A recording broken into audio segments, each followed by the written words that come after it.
अष्टावक्र गीता का ज्ञान ज्ञान की अंतिम कक्षा है। इस सर्वोच्च ज्ञान को, सर्वोत्तम ज्ञान को पाने का अधिकारी भी कोई विरला होता है। ये अंतिम कक्षा है, सर्वोच्च ज्ञान है, सर्वोत्तम ज्ञान है। इस ज्ञान को पंडालों में सार्वजनिक स्तर पर नहीं बखान किया जाता है। सामान्यतः पंडालों में सार्वजनिक स्तर पर कथाओं का आयोजन होता है, लेकिन ये जो ज्ञान है ये 1 to 1 का ज्ञान है। जैसे भगवान कृष्ण ने अर्जुन के प्रति कहा, ऋषि अष्टावक्र जी ने जनक जी के प्रति कहा, तो ये 1 to 1 का ज्ञान है। इस ज्ञान का अधिकारी होना, इस ज्ञान को समझना और इस ज्ञान को सुनना भी बड़े भाग्य की बात है। ईश्वर की बहुत असीम कृपा होती है। ईश्वर इतना कृपालु होता है, इतना करुणावान होता है, इतना दयालु होता है, तब हम इन आत्मज्ञान की वचनों को, इस विशुद्ध ज्ञान के वचनों को इन कानों से श्रवण कर पाते हैं। तो जो इन वचनों को सुन रहा है, जीवन में ला रहा है, बात को समझ रहा है, वो बहुत भाग्यशाली है। क्योंकि इस तरह के ज्ञान मैंने बताया कि सार्वजनिक स्तर पे, सार्वजनिक जगहों पे ऐसे नहीं बोले जाते हैं। जैसे हीरा है, वो जो जौहरी है वो उसको अपने अंदर रखता है तिजोरी में, खजाने में, सरेआम काउंटर में नहीं लगाता, डिस्प्ले करता है उसको। चांदी लगी होगी डिस्प्ले, हो सकता है सोना भी डिस्प्ले कर रहा हो, लेकिन हीरा अंदर रहता है। कोई खरीदार आता है विरला, वो उसके लिए फिर अंदर से लेके आता है, दिखाता है। जो उसका पारखी होता है उसके आगे वो रखता है। ऐसे ही ये जो ज्ञान है, इसी को भगवान ने गीता में भी बोला, राज विद्या राजगुह्यम पवित्रमिदम उत्तमम। पवित्र से पवित्र ये ज्ञान है, ये आत्मज्ञान, ये ब्रह्म ज्ञान, ये विशुद्ध ज्ञान है। उत्तम से उत्तम ये ज्ञान है, राज विद्या है। राज विद्या का मतलब सब विद्याओं की राजा, किंग ऑफ ऑल नॉलेज। तो इसको प्राप्त करने का अधिकारी भी कोई विरला होता है। यदि हम इस ज्ञान को गुरु के मुख से सुन रहे हैं, समझ रहे हैं, इसका मतलब ईश्वर ने हम पर बड़ी असीम कृपा की है। ईश्वर की हम पर विशेष दृष्टि है। अष्टावक्र जी राजा जनक से आगे बात करते हुए कहते हैं, एको विशुद्ध बोधा अहम इति निश्चय वहिना प्रज्वाल्य अज्ञान गहनम वीत शोकः सुखी भव। एको विशुद्ध बोधा अहम इति निश्चय वहिना प्रज्वाल्य अज्ञान गहनम वीत शोकः सुखी भव। मैं एक अति शुद्ध बुद्ध रूप हूं।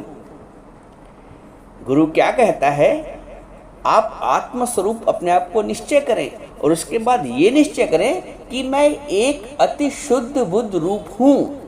ऐसे निश्चय रूपी अग्नि से, कैसी अग्नि? निश्चय की अग्नि।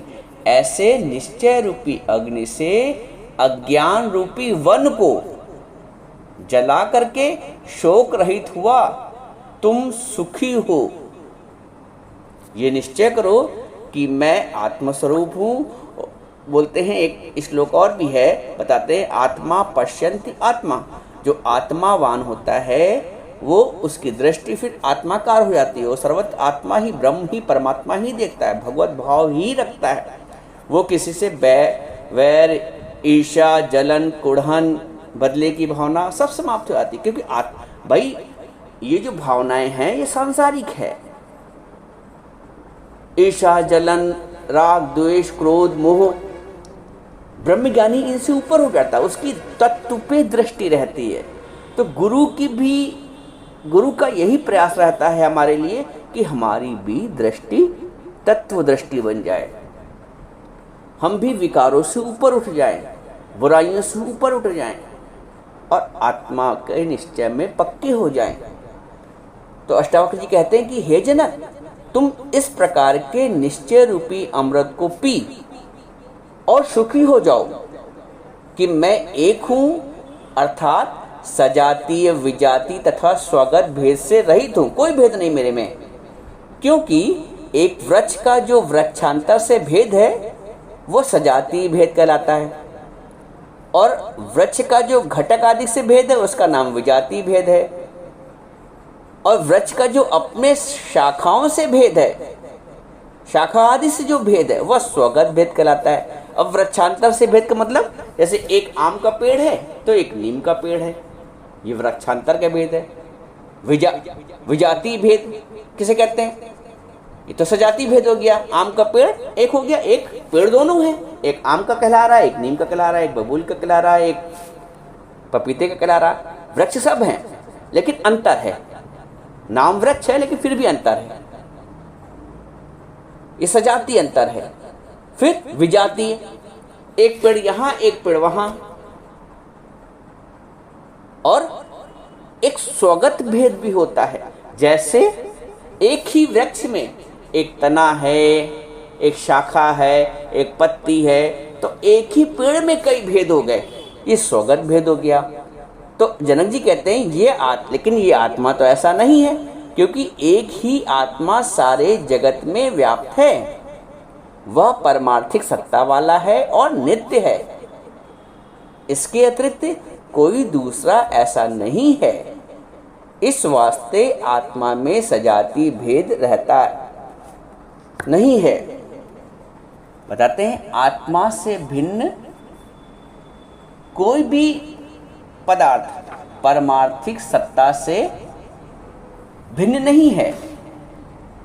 आत्मा से भिन्न कोई भी पदार्थ पारमार्थिक सत्ता वाला नहीं है। अतएव आत्मा से भिन्न सब मिथ्या है, क्योंकि यही कहा गया है शास्त्रों में कि ब्रह्म भिन्नम सर्व मिथ्या, ब्रह्म भिन्नात्वात् ब्रह्म भिन्नम सर्व मिथ्या। जो ब्रह्म से भिन्न है वो सब मिथ्या है। एक ब्रह्म के अतिरिक्त सब मिथ्या है, एक ब्रह्म ही सत्य है। इसीलिए जगत को मिथ्या कहा गया है। ब्रह्म से भिन्न सारा जगत ब्रह्म से पृथक होने के कारण शुक्ति में रजत की तरह मिथ्या है। कैसे मिथ्या है? जैसे शीप में चांदी का आभास होता है, चमकती हुई शीप जो होती है उस पर जब प्रकाश पड़ता है तो लगता कि चांदी है। वहां पे शीप में रजत की तरह मिथ्या है, एक आभास होता है लेकिन है नहीं। इस अनुमान प्रमाण से जगत का मिथ्यात्व सिद्ध होता है। जैसे मृत तृष्णा का जल दूर से लगता है कि वहां रेत में दूर पानी बह रहा है, लेकिन जब उसके समीप जाओ तो वो रेत दिखती है। आभास हुआ, अनुमान हुआ, लेकिन सत्य ये है कि वही मिथ्या है, वो मिथ्या है। और इसी से आत्मा में विजातीय भेद भी नहीं है। आत्मा निश्चय है, इस वास्ते उसमें स्वगत भेद भी नहीं है, क्योंकि स्वगत भेद सावयव पदार्थों में होता है। आत्मा देश काल और वस्तु से भी परिच्छिन्न रहती है, क्योंकि देश काल और वस्तु का परिच्छिन्न पदार्थ में हो ही रहता है, व्यापक में नहीं रहता है। अब इसको समझो कि देश काल और वस्तु के परिच्छेद से रहित होना क्या है। देखो, जो वस्तु किसी काल में हो और किसी काल में ना हो वह वस्तु काल परिच्छेद वाली कहलाती है। जो वस्तु एक देश में हो दूसरे देश में ना हो वह देश परिच्छेद वाली वस्तु कहलाती है। जो वस्तु दूसरी वस्तु में ना रहे, जो एक वस्तु दूसरी वस्तु में ना रहे, वह वस्तु परिच्छेद वाली वस्तु कहलाती है। जैसे घट पट में नहीं रहता है और पट घट में नहीं रहता है, परंतु आत्मा सब वस्तुओं में जो कहते हो एक रस रहता है। इस वास्ते वह वस्तु परिच्छेद से भी रहित है। हे जनक, जो देश काल और वस्तु परिच्छेद से रहित नित्य और व्यापक है, वह एक ही आत्मा है। वो इससे सिद्ध होता है कि तुम भी ऐसा ही निश्चय कर लो कि मैं ही सर्वज्ञ व्यापक हूँ आत्म रूप से, और सजाति विजाति स्वगत भेद से रहित हूँ और विशेष करके शुद्ध हूँ। व्यक्ति अपने आप को पापी, गंदा, बंदा, नीच, बंधन युक्त मानता है अज्ञान में। ज्ञान में आने के पश्चात समझता है कि मैं शुद्ध रूप कैसे हूँ, मैं विकार रहित कैसे हूँ, मैं आनंद स्वरूप कैसे हूँ। ये ज्ञान में आके पता चलता है, अज्ञान में नहीं पता चल पाता है। बोलते जब तुम ऐसे निश्चय रूपी अग्नि को प्रज्वलित करके अज्ञान रूपी वन को भस्म कर दोगे, तो फिर जन्म मरण रूपी शोक से रहित होकर परमानंद को प्राप्त हो जाओगे। अभी जनक जी को स्पष्ट नहीं हुआ है, अभी उनको और थोड़ा सा दुविधा है। आगे जनक जी फिर पूछते हैं। जनक जी कहते हैं कि हे महाराज, पूर्वोक्त निश्चय करने से भी तो जगत सत्य ही दिखाई पड़ता है। मान लो मैं आत्मा का निश्चय कर रहा हूँ, लेकिन फिर भी जगत दिख तो रहा है सत्य। इसकी निवृत्ति अर्थात अभाव स्वरूप से कदापि नहीं होती है। मतलब जगत की जो दिखाई देता है, इसकी निवृत्ति नहीं होती है, इसका अभाव स्वरूप से कदापि नहीं हो पाता है। और जब तक इसका अभाव न हो तब तक शोक रहित होना कठिन है। अब ये प्रश्न हर व्यक्ति का होता है कि गुरु कहता है कि जगत मिथ्या, लेकिन फिर भी जगत दिखता है। तो आगे इसको 10वें श्लोक में अष्टावक्र जी समझाते हैं कि यत्र विस्मितं भाति कल्पितं रज्जु सर्पवत् आनंद परमानंदः सा बोधस्त्वं सुखं चर। यत्र विस्मितं भाति कल्पितं रज्जु सर्पवत् आनंदः परमानंदः सा बोधस्त्वं सुखं चर। जिसमें यह कल्पित संसार रज्जु में सर्प के सदस्य भाषित होता है। रज्जु में सर्प की सदस्य, जैसे एक रस्सी पड़ी हुई है और अंधकार में ये लग रहा है कि वो सर्प पड़ा हुआ है। सत्य क्या है कि सर्प तीनों कॉलम में नहीं है वो रस्सी। लेकिन रस्सी क्योंकि अंधकार है तो वो सर्प भाषित हो रही है। ऐसे ही ये क्योंकि व्यक्ति को अज्ञान है इसलिए जगत सत्य भाषित हो रहा है। जैसे वहाँ रस्सी का सर्प सत्य भाषित हो रहा है, वैसे ही जगत सत्य भाषित हो रहा है अज्ञान के अंधकार के कारण। अष्टावक्र जी कहते हैं कि हे राजन, जिस ब्रह्म आत्मा में यह जगत रज्जु में सर्प की तरह कल्पित प्रतीत होता है, रस्सी में सांप, रज्जु में सर्प की तरह कल्पित प्रतीत होता है, वह आत्मा आनंद स्वरूप है।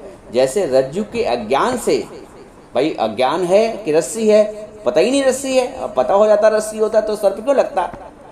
जैसे रज्जु के अज्ञान से मंद अंधकार में रज्जु ही सर्प प्रतीत होता है, या रज्जु में सर्प प्रतीत होता है, या तो पूरी रज्जु ही रस्सी सर्प दिखती है, या रस्सी में सर्प दिखता है। बात तो एक ही हो गई।